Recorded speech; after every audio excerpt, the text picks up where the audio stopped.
Good morning, everyone. Happy Sunday. Welcome to Sports News Flash at 12 with your weekend sports anchor, Mike Medina. Purdue has done it. They are going to the national title game. They defeated NC State. NC State, so much credit to them. They had a terrific, incredible, magical run, the Cinderella run this year. But Purdue was just too much. They were unbelievable. Purdue's defense was great. Zach Edey had a quiet 20-point game with 12 rebounds. Purdue made 10 three-pointers in this game. Unbelievable. Lance Jones made he made 4 out of 10 three-pointers. This is Purdue's second national championship appearance since 1969. And who's going to be their matchup? Well, I'm going to talk about it right now. UConn, the reigning defending champions UConn, defeated Alabama 86-72. Freshman Stephon Castle scored 21 points. Big man Donovan Clingan finished with 18 and 4 blocks. Huskies defense held Alabama without a field goal for 5 minutes. All right? So this UConn team is so scary because they can beat you in so many different ways. That's what makes them so dangerous, and they're looking so unbeatable. So this is UConn's 11th straight NCAA tournament game victory by at least 13 points. Like I said, they're looking unbeatable. But this is going to be a fun matchup. You have the number 1 versus number 1, Purdue, UConn, national title game on Monday night. I hope it's not lopsided. I fear they'll be lopsided, but I hope it's not. For Purdue, in order to win this game, they had to make their three-pointers. They're going to have to repeat again what they did against NC State. So make them three-point shots. The other guys got to step up. Zach Edey, I know what he's going to do, and I don't think he's going to have an off game. But the other guys for Purdue have to step up. If the role players step up, then Purdue will have success in this game. Both UConn and Purdue are very good defensively as well, not just offensively, but defensively as well. They're both well coached. And like I said, I hope this is not a lopsided game because these are two very good teams, and we should have a very close one between these two. Purdue needs to understand and realizes that the second half is more crucial than the first half because UConn has the tendency of just running away, pulling away, breaking the game open in the second half. So Purdue needs to come ready to play. UConn needs to come ready to play for Purdue as well. But UConn are the defending champions, and Purdue are the ones who are trying to stop them from going back-to-back. No team in college basketball has gone back-to-back since the Florida Gators in 2006 and 2007. This particular news, it pissed me off in a way, but at the same time, I'm not surprised. But it goes to show you that nepotism is real. Nepotism is real. Nepotism is real. I had to repeat it because it's the truth. So Bronny James, LeBron James' son, has declared for the 2024 NBA draft. He announced it on Instagram on Friday. He recently finished his freshman year at USC. And Bronny, he suffered a cardiac arrest last July. And throughout 25 games that he has played with the Trojans, he's averaged only 5 points per game. All right? 5 points per game and 2 assists per game. Bronny's 19 years old. All right? He's not ready for the NBA. But because LeBron said those comments that he would like or entertain to play along with his son before he retires, that's already putting pressure on his son. You're putting it out there. So LeBron recently said that, oh, that Bronny is his own man. He can make his own decisions, whatever. But this all started when, with that comment that he wants to play along with his son. Right now, I see that LeBron wants to pull a Ken Griffey Jr., Ken Griffey Sr. kind of thing where, if you don't know what I'm talking about, both Ken Griffey Jr. and his father, they got to play together in Seattle. This was back in 1989, and they became the first father and son to hit a home run in the same game. So, and then I saw the Ken Griffey Jr. documentary again, which was, I finished it yesterday. And LeBron, he made an appearance on the documentary. So I wouldn't be surprised if LeBron got inspired by that, right?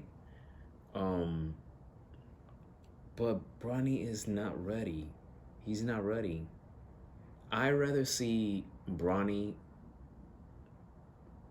play 4 years of college basketball, get better, because I'm a person that I want to see players do well. I want to see them develop. Get the training in, develop your game, stick around, get that education, and then go to the draft.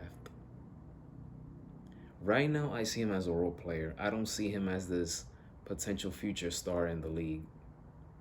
And historically in sports, if the dad is not good, the son turns out to be better. For example, Kobe Bryant, Steph Curry. It's very rare that you see a great father and a great son, two great athletes in the same family. It's usually one that's good and the other one is great. The other one was average and the other one was great. It's usually like that. In this case, LeBron is great, but Bronny might not be great. He might be average, solid, potentially could be good if he puts in the work, but I don't see him as a star anytime soon. I could be proven wrong, but I don't see him as a star. As right now, I see him as a role player. But that goes to show you that nepotism is real. What LeBron wants, LeBron gets. And we all know that LeBron has manipulated the front office to get the kind of players that he wants. It'll start with the Miami Heat.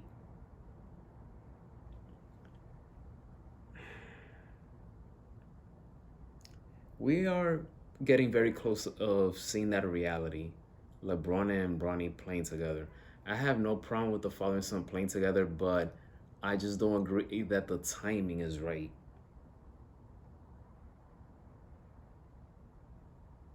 So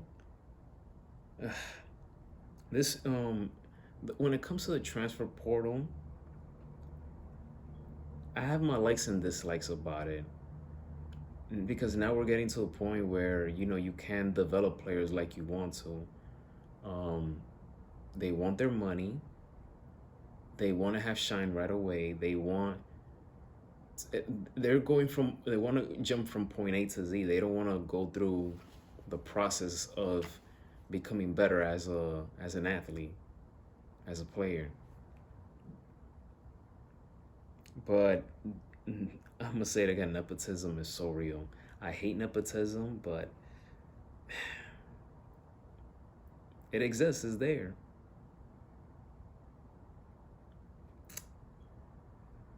Mm-mm. Mm-mm. But I'll leave it at that. The New York Rangers and New Jersey Devils, they gave us some old school hockey on Wednesday night. I saw my New York, New Jersey version. No, no, no. I basically saw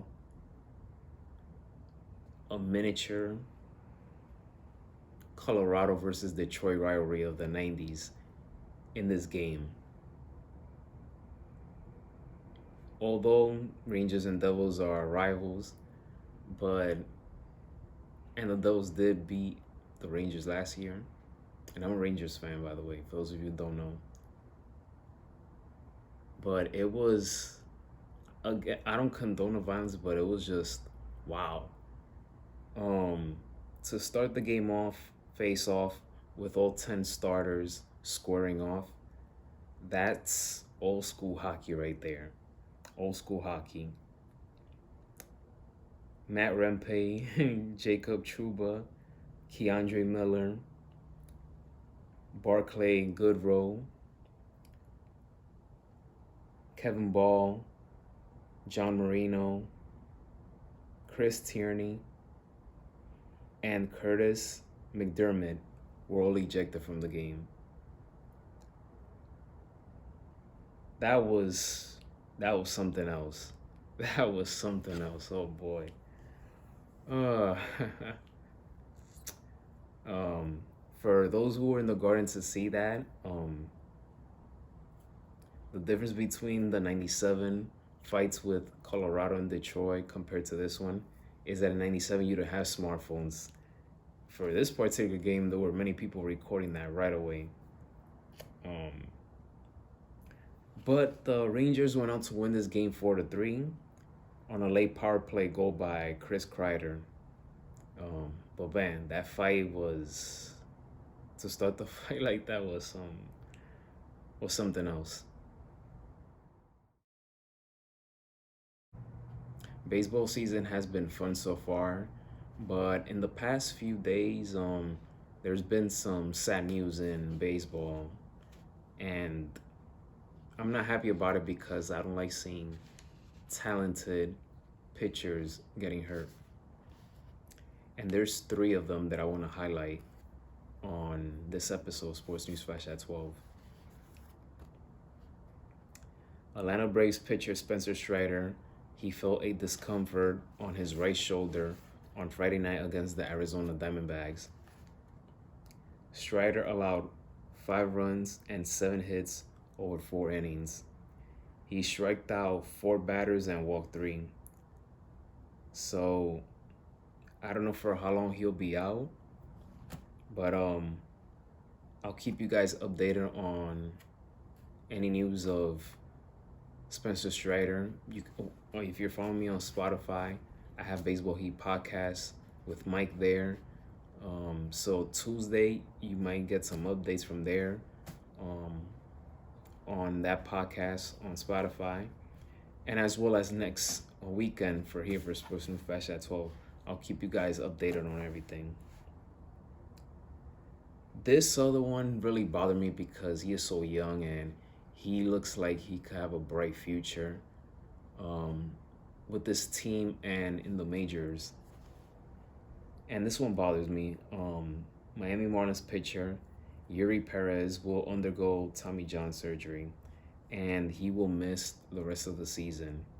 The Marlins, shockingly, are 0-9 so far this season. They haven't won a game yet. A team that made it to the postseason last year, I did not expect for them to perform this bad this early so far this season. And this news just doesn't help at all whatsoever. So Perez, he first experienced right elbow soreness on March 14th, and he let everyone know, the training staff, he let everyone know what was he feeling. So I was looking forward to see that 1-2 punch in the rotation with Sandy Alcantara and Yuri Perez. And Yuri Perez's mentor is Sandy Alcantara. So, and Alcantara also had a Tommy John surgery in early October. So we will have to wait see how he will pitch this season as well. But Perez is 20 years old. I mean, last year he showed promise of how good he can be. And then for this to happen to him, it really sucks. Because when it comes to Tommy John, it takes 12 to 18 months to fully recover. So he's going to miss the entire season this year and a portion of the beginning of next year as well. And this other one, another one. a major blow, major blow. The Cleveland Guardians ace, Shane Bieber, will also have a season ending Tommy John surgery. Shane Bieber looked great in 2 starts this season. Very strong starts. This is again a major blow to the Cleveland team. Luckily for Cleveland, they're in a weak division right now, the AL Central. I still have them winning the division. I believe Minnesota will give them a run for their money, but I still go with Cleveland. His surgery, his recovery will take at least 16 months, supposedly. This is a guy that won the Cy Young back in 2020. Bieber is 28 years old in the prime of his career, and I just hate to hear this news that it happened to him. He has posted a 62-32 record with a 3.22 ERA in 134 career starts with Cleveland. I hope that guys like Bieber and Perez can come back stronger and better than before after the surgery is done. Because I don't like seeing talented athletes have their careers cut down short because of injuries. And we've seen it so many times. And injuries are part of the game. But man, when you're in your 20s and you have to deal with a major surgery like Tommy John, you can only hope for the best. Usually, the athlete comes back better. And for some of them, they lose their fire. They are not the same anymore like before. But all I could say is that these injuries, as much as they suck, but maybe God has a plan for them. This probably happened for a reason. We might not understand that at the moment. We might not want to accept that, but God's timing, not ours. If something happens, it happens for a reason. But I really hope that these guys, they come back better and continue to have success in their careers and help their team win. That concludes this episode of Sports News Flash at 12. Please hit that thumbs up. Don't forget to hit that subscribe button. Feel free to email me to know what you want me to talk about for future episodes of Sports News Flash at 12. National Championship game is tomorrow night. All right. We have the NASCAR events today. We have baseball. I mean, we have it all. We're grateful to have sports in our lives. And it's fun to watch sports on weekends. So enjoy the rest of your Sunday. Take care, everyone. Be safe. And may God bless each and every one of you. I'll see you guys next Sunday.